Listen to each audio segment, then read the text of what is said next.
From what you're saying, it sounds like these are happening in more places and more frequently. And you made an interesting point that communities need to reframe their thinking here a bit on how to prepare, the infrastructure costs, things like that. So, how do communities prepare? What should they do? Uh, they, if they're going to rebuild a freeway, they're probably going to build it above 1,000 year floodplain, not 100 year floodplain. For example, if you're like, there's a lot of rivers around where I live. One of them very big, the Mississippi.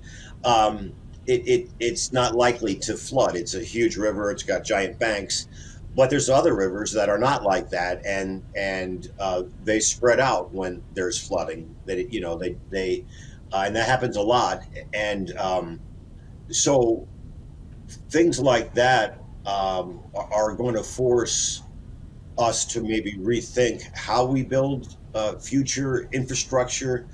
Like I said, if a road washes out due to a flood, maybe it's not the right thing to put the same road back where the same one was because it might flood again. So they did that last year at Yellowstone when there was some problems out there. When they rebuilt the roads, they didn't build them where they were before. They built them in a different area because they learned some lessons out there. So I think it'll force communities. Maybe when they build a new road, they make sure that they have a, a proper drainage for increased rainfall rates. That's also a thing that's happening a lot more.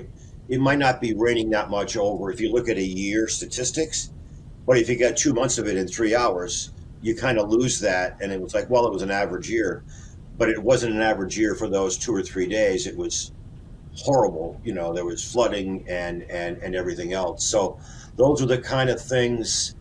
It would affect where you build your power plants.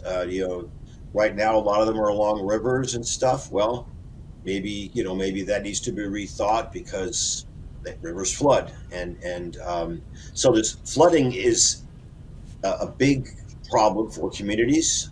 River flooding and flash flooding. So they're two different things, but they're both on the increase, and they're both extremely costly when they happen. So you want to do your best to, you don't want to put a condo complex in a floodplain, or you're probably going to have a lot of explaining to do. Um, Whereas 50, 100 years ago, what are the odds, and that's unfortunately houses are sliding into, the ocean in California, and there's a lot of things that we build in a fire area, we build in floodplains. Well, we have to be sensible about where we put infrastructure and maybe think the worst rather than the best.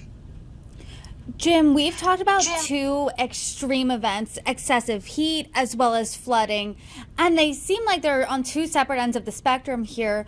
As a meteorologist, what's more concerning to you, the flooding or the extreme heat? Uh, the extreme heat, because it just affects so many more people. It's the spatial area is thousands of miles. With all due respect to the folks up in New England, there, that was a relatively focused event, horrible event, but it didn't affect like New York City. For example, just not too far away, up just northwest of it, and then it didn't affect like Connecticut that much, but it devastated Vermont. The heat wave is bad from really California, Nevada, uh, all the way through Texas, certainly, even Louisiana, and then you mentioned some areas of Florida. That's a lot of people, and there's you don't leave for a heat wave like you maybe leave for a flood, or you hide in your basement for a tornado. You're stuck with a heat wave. There's nowhere to go, and particularly, and you can't ignore. A lot of people don't have the housing that we take for granted, but it's not necessarily a homeless issue. Last year, up in the Northwest United States, where some of this heat might start shifting in a couple of weeks.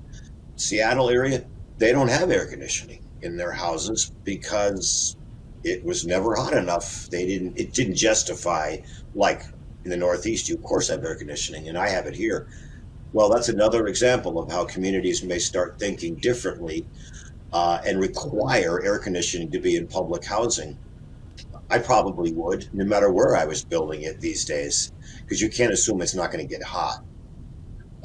So those are the ways we have to learn, and maybe, like I said, not be so optimistic, but you don't want to hide from all the weather, but it is happening in places it didn't used to happen, which has to raise awareness.